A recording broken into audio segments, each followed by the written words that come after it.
누가 이런 질문을 할 때에 뭐라고 답을 해야 되겠습니까?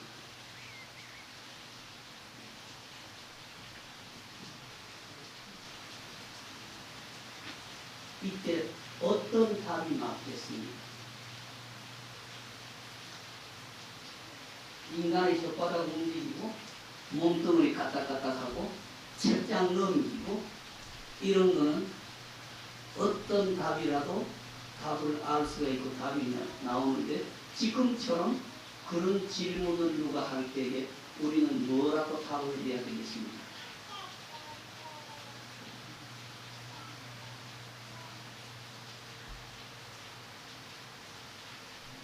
조금 전에 어떤 젊으신 보사님이 오셔가지고 자기 남편이 운동하러 나가셨다가 그대로 쓰러져서 조금 돌아가셨다 해야 될까요? 죽었다라는 그런 이야기가 있습니다만은 이럴 때 여러분들은 생각이 어떤 생각이 나고 거기에 어떤 대처가 나와야 되겠습니까? 내가 며칠 전에 겪은 입장 참 곤란한 이야기를 내가 했어요. 우리 집에 다니는 신도님이 남편은 45살이고 부인은 41살입니다. 아들을 둘을 연년생 아들을 두었어요. 작년 요때 지금 한 20일쯤 지내갔습니다. 작년 요때에 큰아들이 다 초등학교 5학년짜리가 아버지하고 같이 운동하러 밖에 나갔다가 쓰러져서 죽었습니다.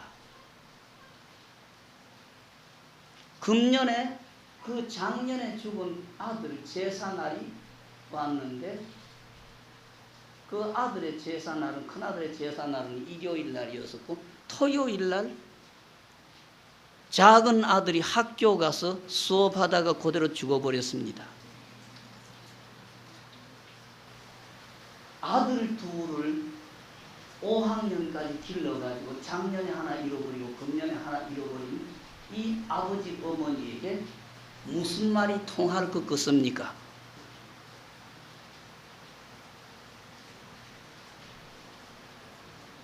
이런 날벼락은 꼭 그 사람에게만 떨어지는 게 아닙니다. 여러분들에게도 지금 떨어지게 돼 있는 겁니다. 거기에 대한 대답은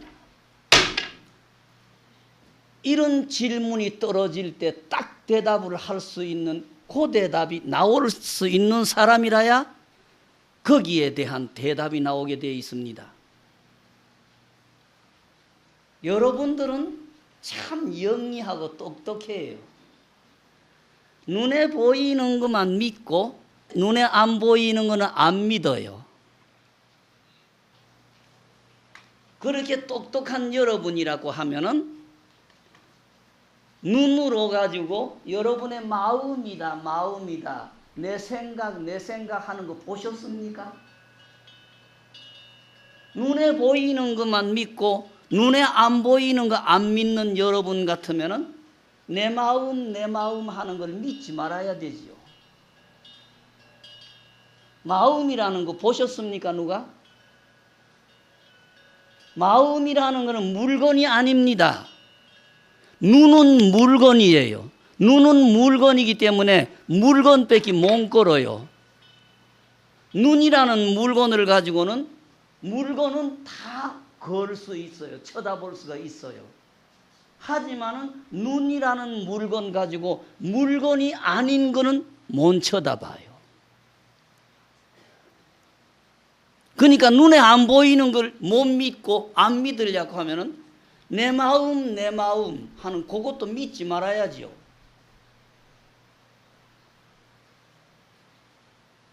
오늘 저렇게 위패가 많습니다마는 저 어른들이 이런 옷을 입고 있고 이런 모양을 갖고 왔을 때는 우리 눈에 다 보였어요.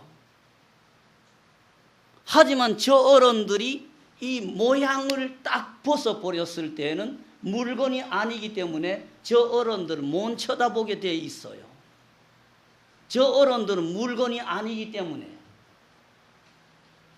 그러니까 눈을 가지고 물건만 쳐다보는 우리가 저 어른들을 못 믿어요.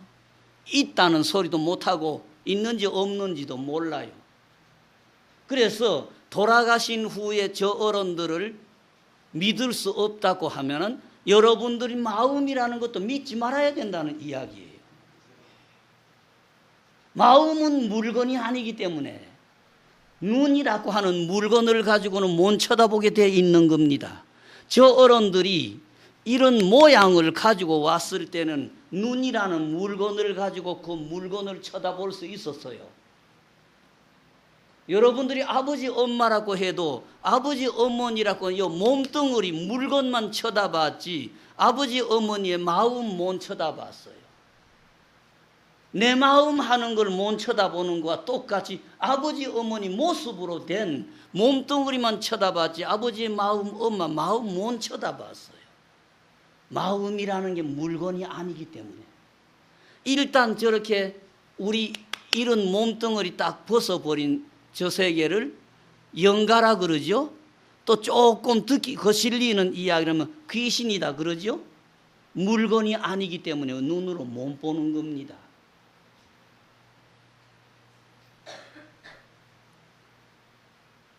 저렇게 되신 어른이건 지금 여기 앉아 계시는 우리건 제일 중요한 거는 눈에 보이지 않는 마음이라는 게 가장 중요합니다.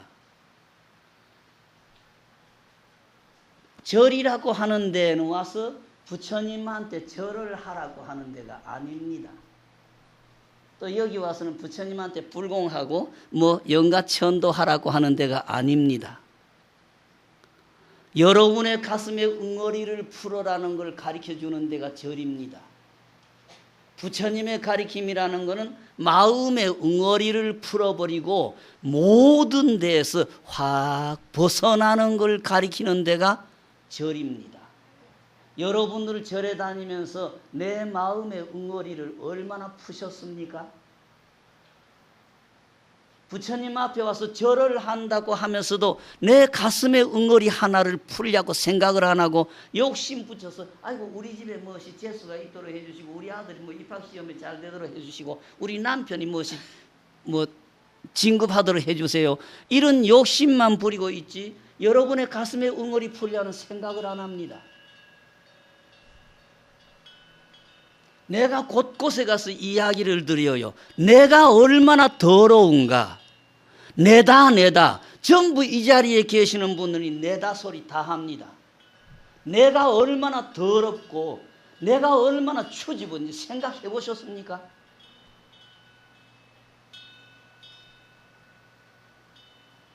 내가 참 더럽습니다. 내가 참 고약합니다. 내가 늘 말씀드리지요. 내다 하는 것은 이 몸뚱어리 가지고 내라고 하는 게 아닙니다. 가슴, 마음을 가지고 내라 하는데 여기에 쓸데없는 응어리를 만들면은 이 응어리가 안 풀어집니다. 내가 늘 부탁드리는 소리가 내 가족이 얼마나 무서운 원결이 맺힌 사람인가 늘 뒤돌아보라고 부탁을 드립니다. 내 부모 자식, 내 내외간, 내 형제간에는 아무런 원결도 없는 것 같고 원수 원결은 아무 관계도 없는 남남길에 맺히는 것 같습니다마는 원수 원결은 먼 데서 맺히는 게 아닙니다. 부모 자식 사이, 내외간 사이, 형제간 사이, 이웃이라는 가까운 사이에서 맺어지는 게 원수 원결입니다. 이게 내기 때문에 그렇습니다. 내다. 여러분들은 지금 부모 자식이 얼마나 좋은 인연이라고 믿고 계십니까? 여러분들이 믿는 부모 자식과 내외간의 관계가 진짜 좋은 인연이라고 하면은 칼을 가지고 그 사람 푹 찔러도 와그라노 소리가 안 나와야 됩니다. 지금 내외간에도 손짓이 아니라 혓바닥으로 랄랄랄 거려도 바로 당장 너는 어머시 어떻고 당신이 왜 그런데 네가 왜 그런데 요 소리 터져 나옵니다. 이게 바로 무서운 원결이 됩니다. 부모 자식 사이 함부로 생각지 마십시오. 내외간 함부로 생각지 마십시오. 내가 늘 부탁드리는 옛날 이야기는 빼놓자 이거예요. 지금 그 할머니가 돌아가신 지가 한 10년, 한 15년이나 되는지 모르겠습니다.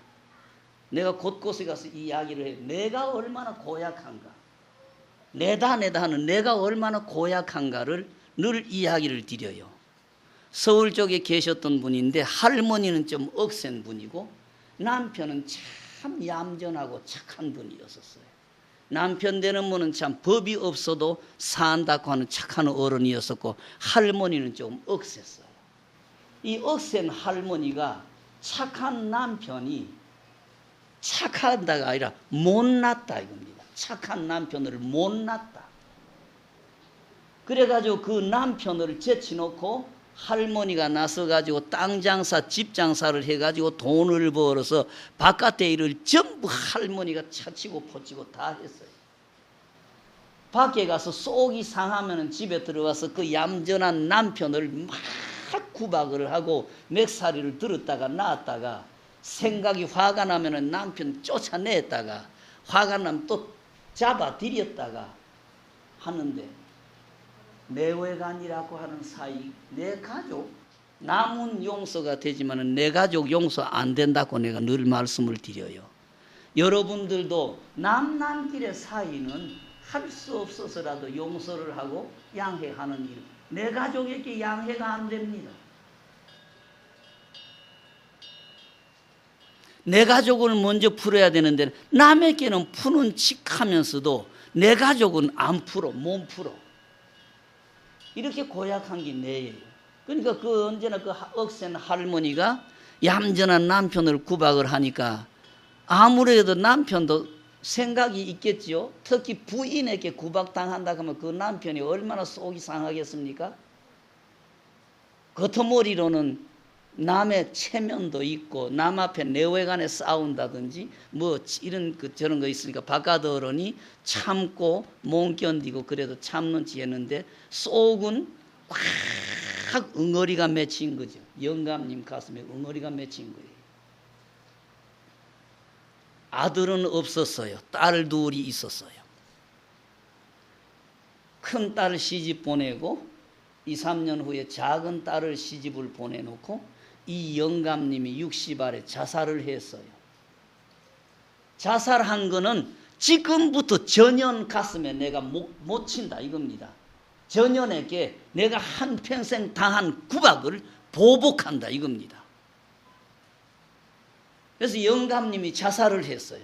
자살을 하면서 지금부터 전현에게 보복한다 이겁니다. 전현의 가슴에 못을 치려고 하면은 전현이 발발발 떠는 딸 둘을 죽여야 된다 이겁니다. 아버지의 귀신이 마누라 가슴에 보복을 하기 위해서 자기 딸을 죽이는 겁니다. 이게 바로 내입니다. 여러분들이 내다 하니까 내라고 하는 게 얼마나 거룩한 것 같아도 내가 이렇게 더럽고 이렇게 추집은 겁니다. 내 가슴의 응어리, 마누라에게 응어리 보복하기 위해서 내 딸을 죽이는 겁니다. 그래가지고 그 영감님이 자살을 했는데 결국 자살할 때의 응어리가 전현의 가슴에 전현에게 보복한다. 전연을 보복하기 위해서는 전연이 발발 떠는 딸 둘을 죽여야 된다. 아버지의 귀신이 큰 딸에게 달라들었죠. 큰 딸을 좋아붙이는 겁니다. 아버지 귀신이 큰 딸을 좋아붙이는 겁니다. 밥을 못 먹고 음식을 못 먹고 밤잠을 못 자니까 바짝바짝 말라 들어가고 그러는데 병원에 가면 병이 없다는데 어떻게 해요? 아버지 귀신이 좋아붙이니까 귀신병을 병원에서 어떻게 알아맞혀요? 병원에 가면 아무 병 없다는데 어떻게 해요? 그래도 사람은 바짝바짝 말라 들어가고 음식도 못 먹고. 한 번은 그 딸이 쓰러졌어요. 쓰러졌는데 꼭 숨이 넘어가는 킥킥킥 하는 숨이 넘어가요. 그러니까 이 보사님이 평소에 그 돈 벌어 가지고 딴 데 나쁜 데 쓴 건 아니에요. 친구들에게 일본 말로 기마에 쓴다 그러죠. 남에게 막 푸짐하게 인심 쓰고 그런 거 잘했고, 기껏 해봐야 절 집안에 무슨 불사합니다 하면 기부금이나 갖다 주고. 근데 조계사에 부자 보사님이니까 조계사 불사하는데 돈을 많이 썼지요. 딸이 쓰러졌는데 어디 하소연 할 때가 있습니까? 조계사 주지스님한테 전화를 걸어서 보사님이 막 울며 불며 딸이 죽어간다. 딸이 쓰러졌는데 죽어간다. 스님 좀 빨리 와달라고. 그러니까 조계사 주지스님이 어떻게 해요? 부자 보살이니까 평생 기분 좋을 때는 보시합니다, 시주합니다 하면서 무슨 불사할 때면 돈 많이 냈는데 그 대가를 어떻게 해요? 그때만 해도 조계사 주지스님이 자가용도 없고 스님네가 자가용이 별로 없을 시절이라서 조계사 주지스님이 그 보살님이 울면서 전화통이 되고 울며 불며 막 빨리 좀 와달라고 소리를 치니까 조계사 주지스님이 택시를 타고 간 겁니다.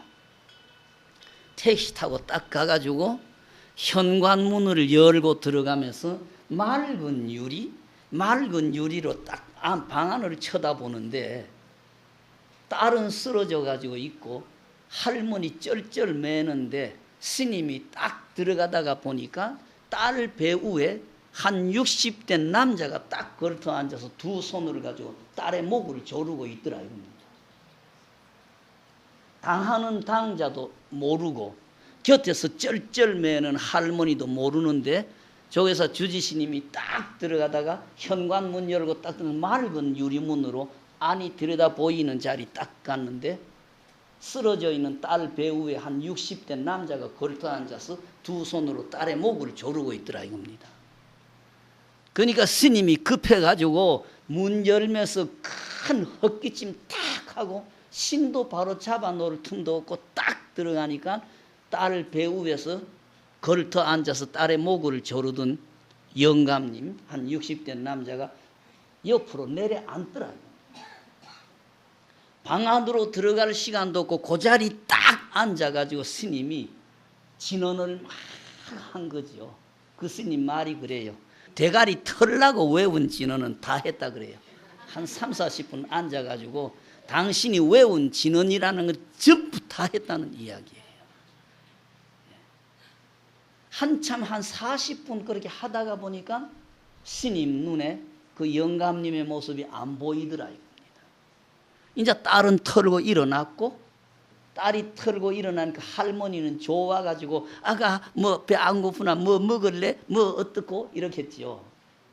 스님 생각에는 틀림없는 원결이다.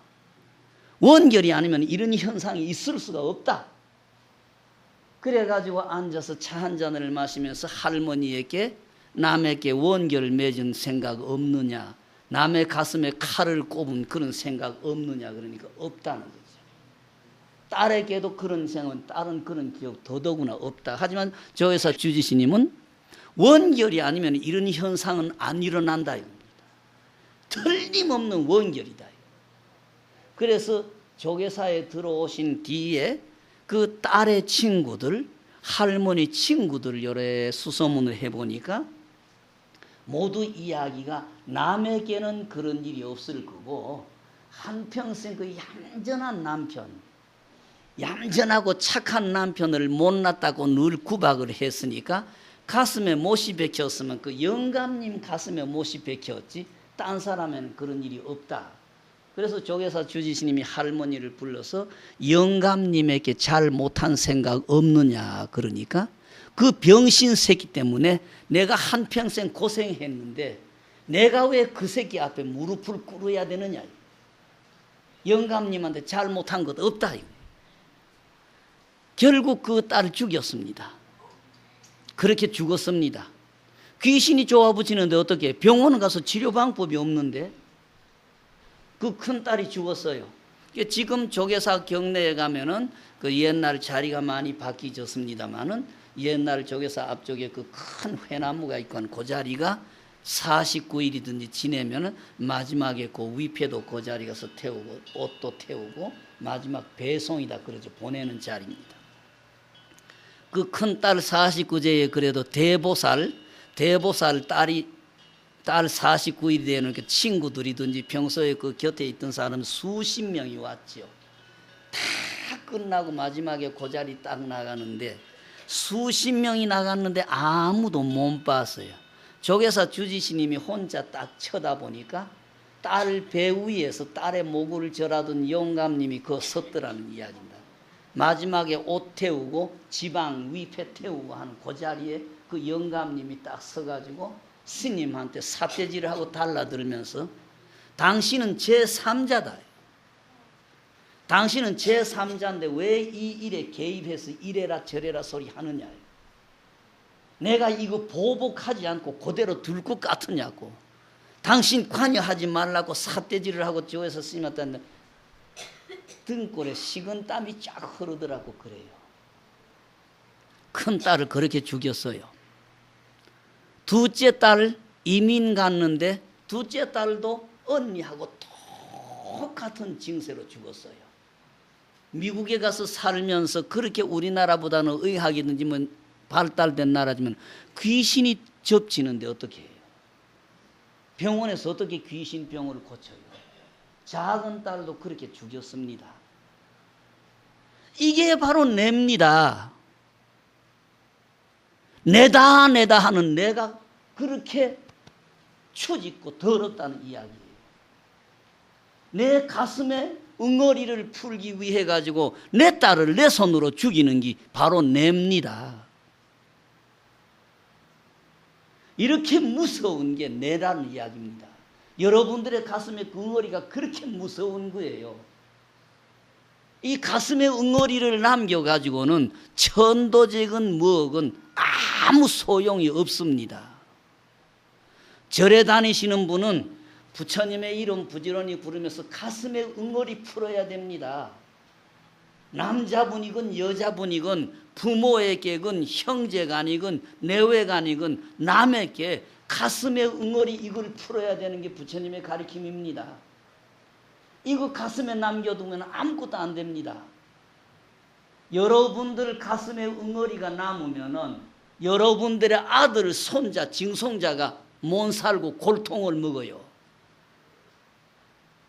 혓바닥만 가지고 내 아들, 내 손자 생각하지 실제 내 가슴에 응어리를 풀지 않고 가면은 여러분들의 아들, 손자, 증손자가 골탕을 먹어요. 여러분의 가슴에 응어리 때문에. 부처님의 가리킴은 가슴에 좋은 거 나쁜 거 털어버려야 된다. 이게 부처님의 가리킴입니다. 턴다고 해서 안 털려요. 턴다고 해서 안 털려요. 여러분들이 다 경험했을 거예요. 친구들하고 무슨 오해가 생겨가지고 막 싸우죠.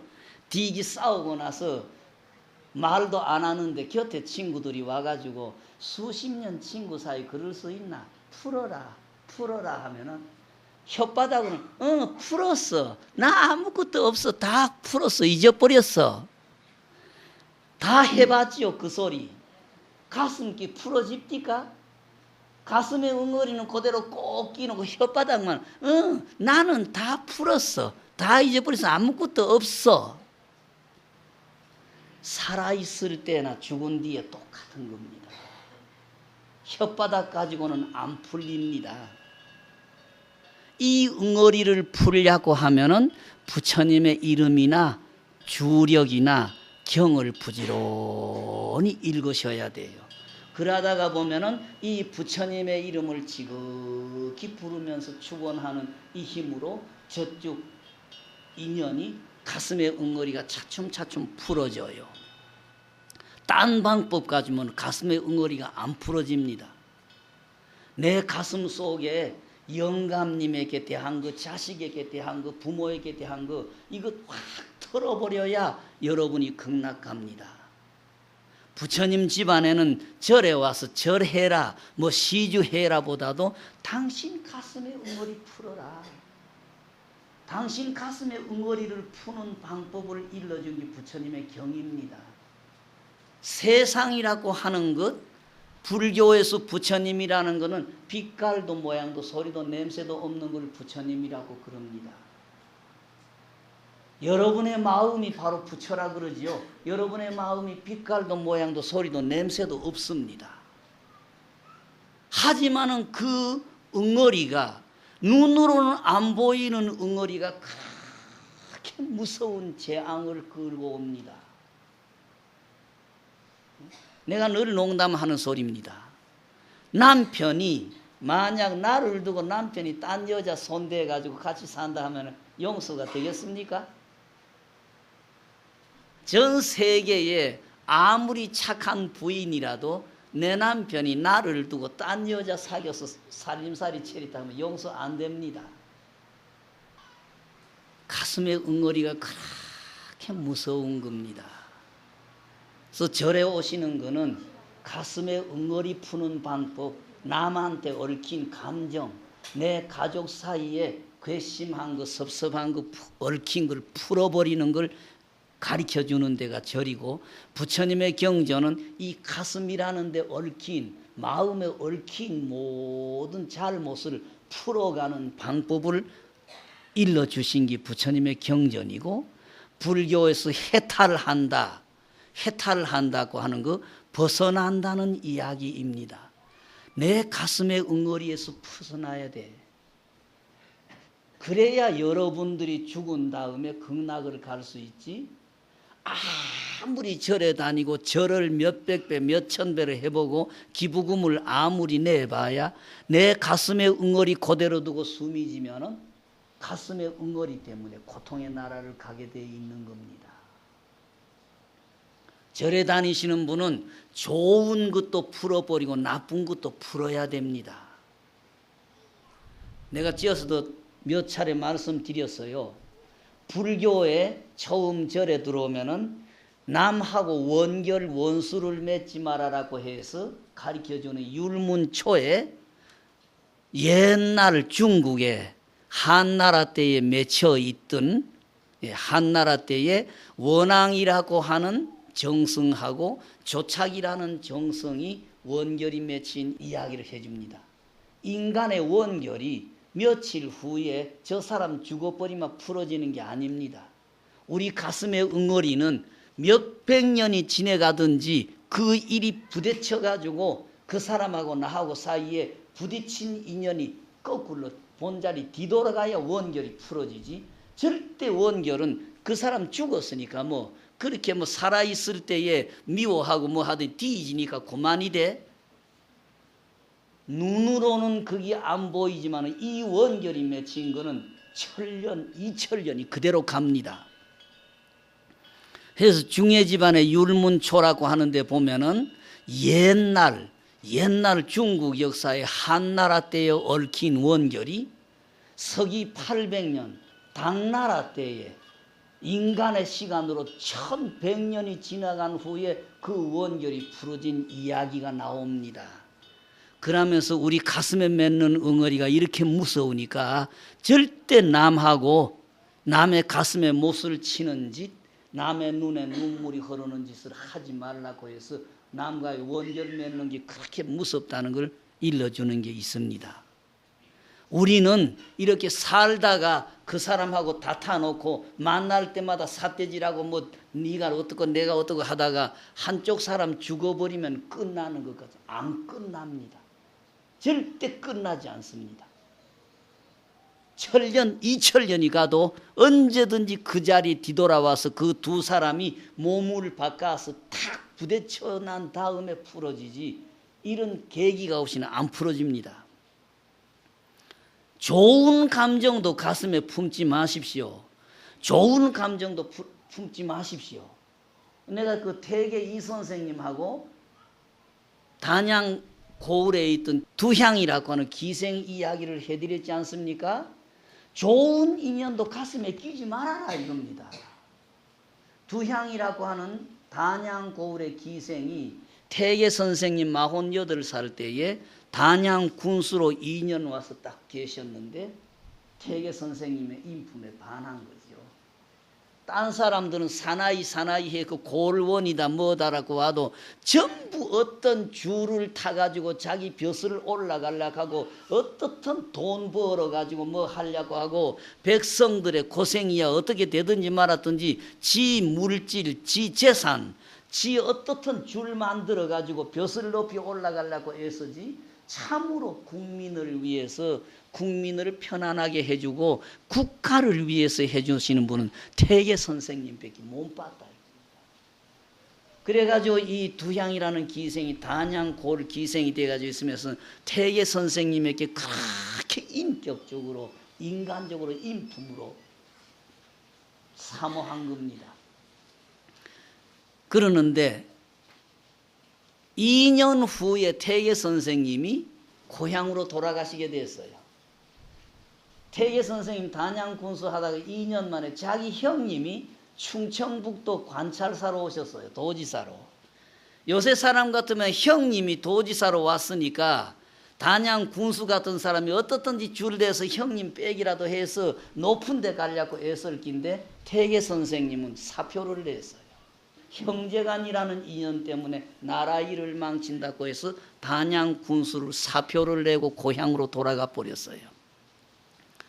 그때 두향이라는 기생이 그 태계 선생님의 인격과 인품에 사모하다가 욕심 같아서는 선생님 내 따라가고 싶어요. 선생님한테 가가지고 선생님 집에 가가지고 뭐 식모가 되든지 종이 되어도 선생님하고 같이 가고 싶어요. 소리가 여기까지 나왔지만은 그 점잖은 어른이 자기 욕심대로 차리려고 하면은 기생 족보에서 두향이라는 기생 딱 끄버리고 당신 딜고 가서 식모로 부려 먹든지 써도 되는데 워낙 개인적으로나 공적으로 공정하신 어른이 되어놓으니까 자기의 욕심 때문에 그런 일을 안 하니까 태계 선생님 그대로 돌아가는데 어떻게 기생이 선생님이 따라가고 싶어요. 날 좀 데리고 가주세요. 할 수 있어요? 여기까지 선생님하고 같이 가고 싶어요. 소리가 여기까지 나왔지만은 태계 선생님이 안 그러시니까 그대로 간 겁니다. 그 다음에 두향이라는 기생이 문을 닫아버렸어요. 세상에 남자 꼬라지 더럽다 추집다 이거죠. 전부 돈, 자기 재산 모으기 위해서는 인정사정 없고 자기 벼슬을 올라가기 위해서는 어떤 줄을 만들든지 인정사정에서 그 인간의 꼴이 더럽다 이겁니다. 세상의 남자는 태계 선생님 같은 분 한 분 뵌 거로 해도 만족하다.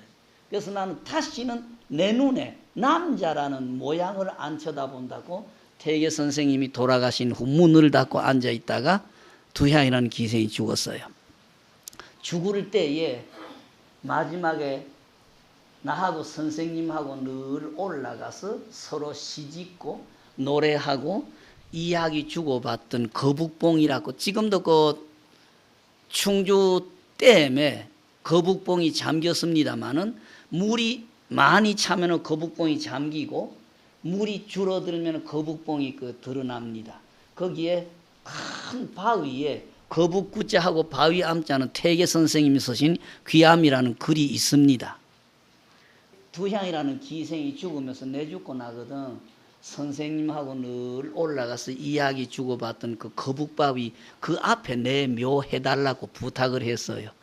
그래서 그 두향이라는 기생 묘가 태계 선생님하고 두향이라고 하는 분이 늘 이야기 주고받고 시짓고 그저 이야기하던 그 거북바위 앞에다가 거북봉에다가 지었는데 400년이 지내간 근래에 충주 댐이 만들어져 가지고 그 거북봉의 물에 잠기게 됐어요. 그러니까 두향이라는 기생 묘가 물에 잠긴다는 이야기입니다. 그래서 태계 선생님 집안을 진성이시다 그러죠. 참진자 재성자 진성이시라고 그래요. 태계 선생님 집안을. 진성이시 태계 선생님의 직계 종손되시는 어른이 지금 아직까지 서울에 계십니다. 문학 박사님이고 나이는 한 80이 다 돼가는지 80이 넘었는지 모르겠습니다만은 댐이 다 돼가지고 이제 댐에 물을 담으면서 두향이라는 그 기생의 무덤이 물에 잠기니까 태계 선생님 종손되시는 어른하고 단양 군수하고 댐 현장 소장하고가 간단하게 주안삭을 하나 차려서 묘 앞에 두향이라는 그 기생 묘 앞에 갖다 놓고 당신의 묘를 옮겨야 되겠습니다. 당신의 묘가 물에 잠깁니다. 당신의 묘를 옮기겠습니다 하고 간단하게 술잔 한 잔 부어놓고 온 거예요. 그날 밤에 그 태계 선생님의 종손 되시는 문학 박사님 꿈에 얌전한 여자분이 얌전한 몸매무새도 그렇고 옷도 그렇게 사치한 게 수수한 옷을 입으셨는데 몸매는 참 단정하더라고 그래요.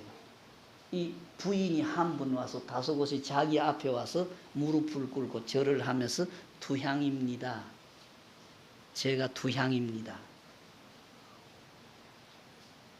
내 묘를 옮긴다 그러셨는데 내 묘를 옮기지 말아주세요. 물 속에 잠겨서 물귀신이 돼서 천년을 살아도 좋으니까 나는 선생님과의 아름다운 추억을 간직하고 그 자리 살고 싶으니까 내 묘를 옮기지 말아주세요 하고 현몽을 했어요. 400년이 지내갔는데도 좋은 감정이지만 이 감정을 끼고 그 묘에 들어붙어 있다는 이야기입니다. 아까 그 원앙정성하고 조착정성은 원결이 맺혀가지고 천년이란 세월이 넘어가면서 사람이 죽었다가 다시 사람이 되고 죽었다가 다시 사람이 돼서 11생, 12생이 되도록 그 원결이 안 풀어졌다는 이야기고요. 지금 요 태계 선생 이야기는 그 태계 선생하고 아름다운 추억 간직하고 묘에 들어붙어 있다는 이야기를 드렸는데 우리 가슴의 감정이 우리는 남하고 싸우든지 어쩌든지 그 사람 죽고 나면 다 끝난 것 같아도 이게 안 끝난다는 이야기입니다. 우리의 가슴의 웅얼이라는 게 그렇게 무섭다는 이야기입니다. 죽고 나면 끝이 나는 게 아닙니다. 죽은 다음에도 저런 모습이 될 때에 가슴에 웅얼이가 있으면 귀신이라 그래요. 내 가슴에 웅얼이 없이 확 풀어버리고 깨끗하게 가면서 내 죽고 난 다음에 제사고 모시고 필요 없다 너희들이 잘 살아라 하고 가버리면은 그 집안은 제일 편안해요. 그래서 내가 곳곳에 가서 부탁드리는 게 아들을 손자한테 제사 얻어먹으러 온다는 생각 하지 말아라 이겁니다. 그 생각 때문에 못 떠나. 그 생각 때문에 못 떠나가지고 자식들 손자를 붙들고 늘어져서 내 가슴의 웅얼이 제사 밥 한 그릇 얻어먹는다는 이것 때문에 자식들 골탕 먹이고 손자 징손자를 골탕을 먹이는 겁니다. 절대 아들한테 제사 얻어먹으러 간다 손자한테 제사 얻어먹으러 간다 생각하지 마십시오. 평소에 아이고 내가 죽고 나도 저것들이 잘 돼야 될 건데 아이고 내가 죽고 나도 저것들이 잘 돼야 될 건데 그 축원하실 것 같으면은 가슴의 웅얼이 확 풀고 깨끗하게 가십시오. 그러면 아들 손자는 다 잘 살아요. 내 가슴의 웅얼이 때문에 내가 아이고 죽어도 저것들한테 물 얻어먹으러 올 끼인데 요것 때문에 자식 골탕 먹이고 손자 골탕을 먹이려고 하는 소리가 혓바닥에 붙어가지고 아이고 죽어도 내가 저것들한테 물 얻어먹으러 올 끼인데 어떻든 부처님의 가리킴은 가슴의 웅얼이 좋은 생각도 털어버려야 됩니다. 좋은 생각도 끼고 있으면은 인간의 역사로 수백 년이 가고 천년이 가도 그 생각이 안 풀어지고 더더구나 나쁜 감정은 더더욱 무서운 겁니다. 내가 이렇게 고약해요. 내 가슴에 꼭 끼는 거 안 보이는데 내외관에도 안 보여요. 그러니까 내외관에 랄랄랄 거릴 때에 남편의 말 한마디가 그 한평생 사는 마누라 가슴에 콕 맺혀가지고 저 사람이 저런 식으로 생각하고 있으니까 나를 언제나 이렇게 대하는가 배. 여기 꼭 맺히면 내외관에도 원결이 되는 거고, 마누라라고 그 남편에게 랄랄랄랄라 그러다가 그 남편의 가슴에 한마디 꼭 끼치면은 이게 바로 원결입니다. 부모, 자식, 형제 간의 원결이 꼭 뭐 사람 두드리 패고 뭐 훔쳐가고 뭐 찔러야 되는 게 아니고 말 한마디 걸리는 이게 바로 원결인 겁니다. 집집마다 집에 돌아가시거든 조상님네 산소 파보세요. 이거는 안 되지요. 조상님네 산소 파보면은 가슴에 응어리가 맺혀서 원결이나 한이나 맺힌 산소에는 머리카락이 그대로 길고 손톱 발톱이 그대로 깁니다. 하지만 집집마다 조상님네 산소를 파지는 못하죠.